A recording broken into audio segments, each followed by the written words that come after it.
کوئی مصیبت نازل نہیں ہوتی مگر اللہ کے حکم سے، اور جو شخص اللہ پر ایمان لاتا ہے وہ اس کے دل کو ہدایت دیتا ہے، اور اللہ ہر چیز سے باخبر ہے۔ اور اللہ کی اطاعت کرو اور اس کے رسول کی اطاعت کرو، بس اگر تم منہ پھیر لوگے تو ہمارے پیغمبر کے ذمے تو صرف پیغام کا کھول کھول کر پہنچا دینا ہے۔ اللہ جو معبود برحق ہے، اس کے سوا کوئی عبادت کے لائق نہیں، تو مومنوں کو چاہیے کہ اللہ ہی پر بھروسہ رکھیں۔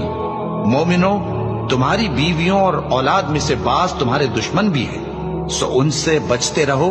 اور اگر معاف کر دو اور درگزر کرو اور بخش دو تو اللہ بھی بخشنے والا ہے، مہربان ہے۔ تمہارا مال اور تمہاری اولاد تو آزمائش ہے، اور اللہ کے ہاں بڑا اجر ہے، سو جہاں تک ہو سکے اللہ سے ڈرو اور اس کے احکام کو سنو اور اس کے فرمانبردار رہو اور اس کی راہ میں خرچ کرو، یہ تمہارے حق